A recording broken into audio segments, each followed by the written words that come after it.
So Belmont principle number 1 is respect for persons. And as social workers, we'll be very familiar with this concept. Researchers and the research design needs to respect that individuals are autonomous beings and they are not a means to an end. We can't not provide syphilis treatment to somebody because the knowledge we would gain from understanding the course of syphilis is useful. They are not a means to an end. They are human beings and they need to be respected in their own right.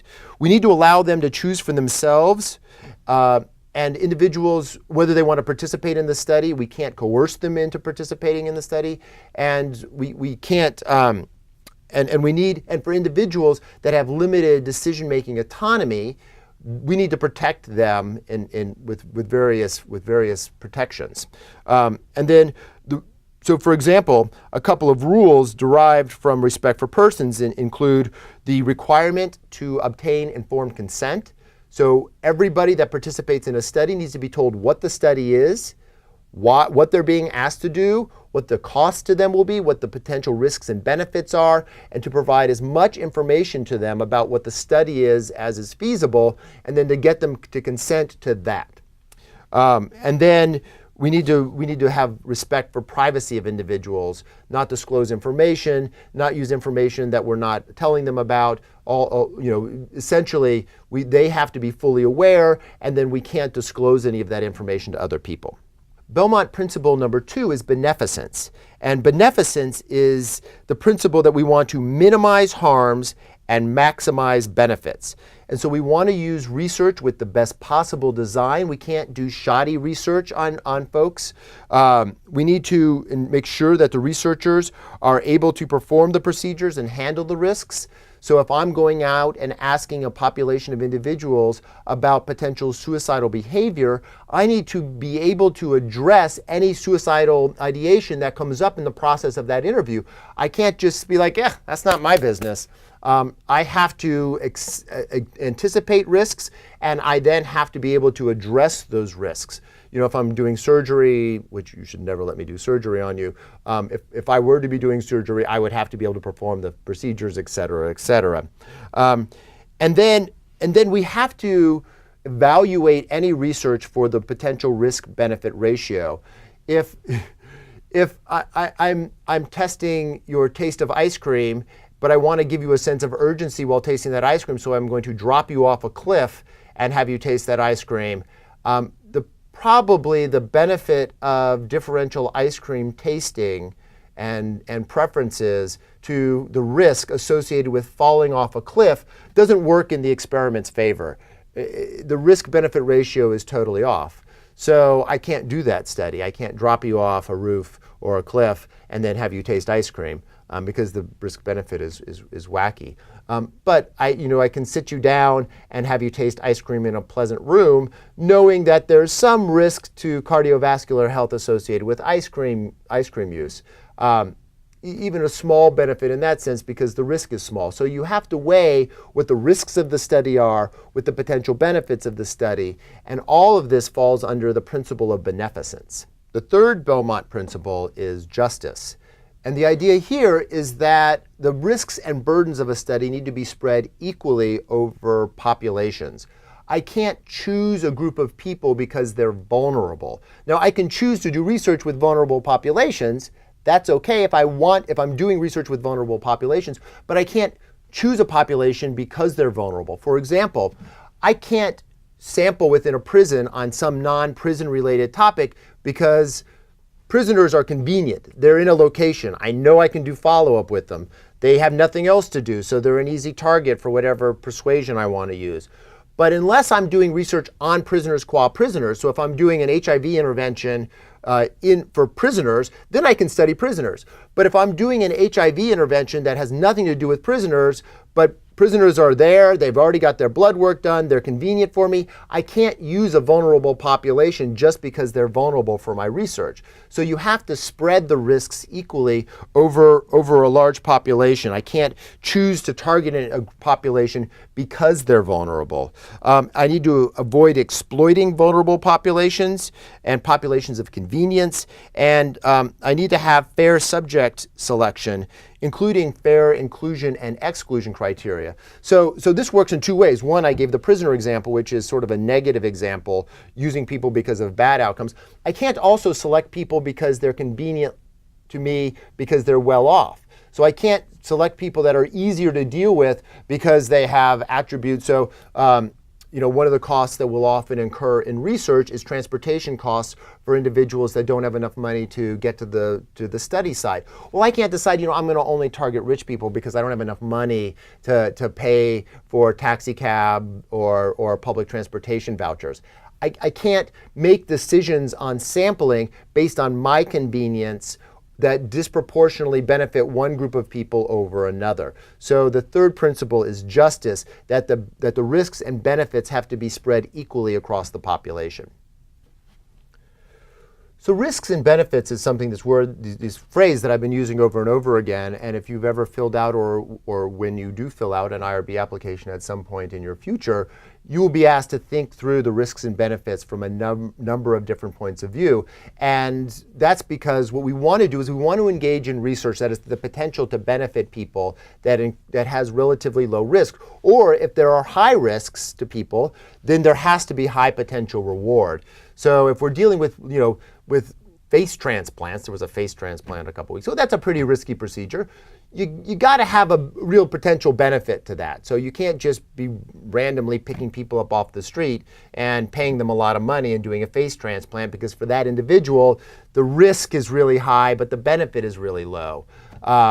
So you have to be able to weigh the risks and the benefits. So the risks can be high, but the benefits have to be correspondingly high. So there needs to be a balance between the risks and the benefits. In this context, what I mean by risks is benefits to society, benefits to clients, benefits to the general professional knowledge. Anything that has some social value can be a potential benefit. The risks can be things that are financial. So I talked about transportation costs. If I force people to spend a lot of their own money to participate in the study, that's a financial risk, and I need to mitigate those for my research participants. Psychological risks. So we talked about that with the Tuskegee experiment, with the Milgram studies, that individuals that participated and that were exposed to psychological risks of knowing that they could do something horrible, and that's bad. We can't allow individuals to take undue psychological risks. Similarly, emotional risks. There's social costs. So the Tea Room study, he exposed those individuals to a lot of social shame if they were identified as participants in that study, unwilling participants in that study. So all of those people that participated in that interview that he did, those husbands' wives knew that their husband was recruited because he was having sex with people in a bathroom. They were exposed to a whole bunch of social shaming and social risks associated with participating in that study. And so we can't expose people to those kinds of risks. And obviously, any health risks would be included under risks. And the idea is that the things that we gain from the study, the knowledge and information that we gain, which are the benefits, exceed the risks or are proportionate with the risks being taken. And so is the research valuable enough to conduct, given this balancing of strengths and weaknesses of risks versus benefits? So who does the evaluation of this risks versus benefits criteria that we've discussed, and identifying the respect for persons, the beneficence and the justice identified in the Belmont principles? Well, here at the University of Maryland, we have an institutional review board, and lots of organizations, from government organizations to hospitals to not-for-profits, all universities that conduct research have institutional review boards. Those institutional review boards review the research. So when I'm proposing a study, no matter how big or small or important or valuable or unvaluable or risky or not risky, I have to submit my proposal to the institutional review board, which reviews the research. So these institutional review boards are federally mandated, but with local oversight. So basically, our institution has to have one through federal regulations, but we control a lot of the rules and the way it's implemented here. Reviews are necessary for funding and in many cases publications. Anything where I get grant money or I'm going to publish, in almost all of those cases, I have to have institutional review board oversight over that research. And there are some pre-specified categories. So there's some studies that are exempt. So for example, I get some data sets that I buy from the federal government. They're de-identified. I don't know who these people are. I just quickly say, this is what I'm doing. It's the information is de-identified. I can't identify these people, so I can't consent anyone. It's pretty simple. That's a pretty quick, expedited review. So that's considered exempt. But on the other end, there's special populations. So if I'm dealing with individuals that have psychotic disorders and might have difficulty understanding a consent process, I have to have a very specific set of procedures that I use to evaluate whether they can be consented, whether they're competent to consent to participation in the research. So on one end, some research is really easy to get through if it's relatively low risk. Other research which has more risk, potentially specifically around consenting individuals, goes through a much more stringent review process. One of the ways in which we decide whether research reviewed by the IRB is more stringently reviewed or less stringently reviewed revolves around these ideas of confidentiality and anonymity. So anonymity is this idea that nobody, not even the researcher, can identify the individual subject. So I mentioned before that I buy these data sets from the federal government. These data sets are de-identified long before I get them. I don't know who these people are. I couldn't, if I wanted to, go back and find out who these people are. So that's anonymous data. Nobody knows who they are. Now, often I go out and I recruit people to participate in my study. So I mentioned that I'm doing this study with some people that have psychotic disorders. I'm going to go talk to those people. Now, I'm going to try and keep their data confidential. I'm going to keep it in secure data sets, on encrypted data files where only I have access to the data. So that's confidentiality, where I secure somebody's privacy. But I know who those people are. I know where their houses are. I can go knock on their doors. They're not anonymous to me. They're known to me, but I'm going to keep their data confidential, and I'm not going to share their particular information about their person with other people. Now I can aggregate it and look over, whole groups of people like you have in any of these studies that you've been using, that you've been going through in this class. But you can't then identify individuals from that data. So I have to protect individuals' confidentiality. And that's one of the key criteria that institutional review boards use. If it's anonymous data, that's expedited review. But if it's not anonymous data, then I have to demonstrate how I'm going to keep information about research participants confidential.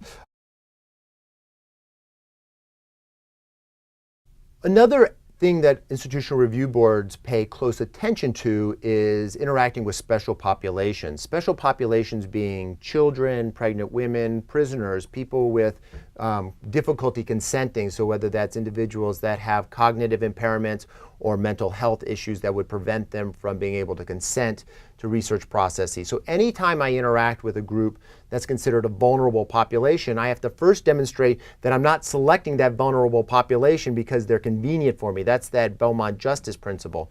But then I also have to demonstrate that I've taken into consideration their unique circumstances.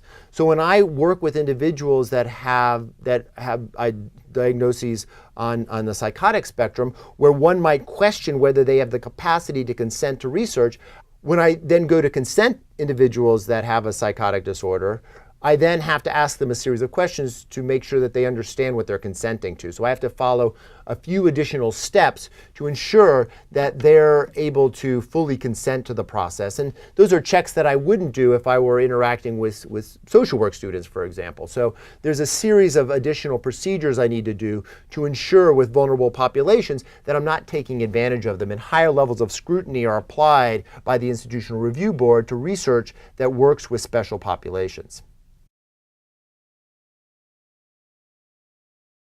So we've talked about a number of important elements to ethics in research. And just to sum up, I want to talk about a few ethical decision-making controversies or thoughts. So first of all, there's this idea that we want to protect subjects, but we also want to generate knowledge, and often there's a tension between that. And the Tuskegee experiment is a clear example of where the ethical boundary was skewed in the direction of collecting knowledge and away from subjects. They privileged the idea of understanding the course of syphilis over treating individuals with a known effective treatment. And so they didn't provide any respect for the participants. They clearly did not value their lives, but they did place a high premium on knowledge. And a lot of people through the system, a lot of people at the federal government level, the CDC, health practitioners, medical groups, clearly weighed these individual lives much lower than acquiring knowledge about syphilis. And while knowledge about syphilis is important, so are these individuals' lives. And so we're always trying to struggle with that balance. I might want to know something about social support among homeless individuals, but I need to recognize that when I ask people that I think are vulnerable around social support issues, a whole host of questions about how vulnerable they are around social support, that's going to damage them. And I've conducted many interviews with individuals around social support and homelessness where the person started crying during the course of the interview. I am clearly engaging in an activity that is hurting these individuals by bringing up very painful emotional subjects. Am I producing knowledge that's worth that pain, even if it's temporary? And one might make arguments around having social interaction and processing it is a good thing for folks, but you have to weigh these considerations and you have to be thoughtful about them.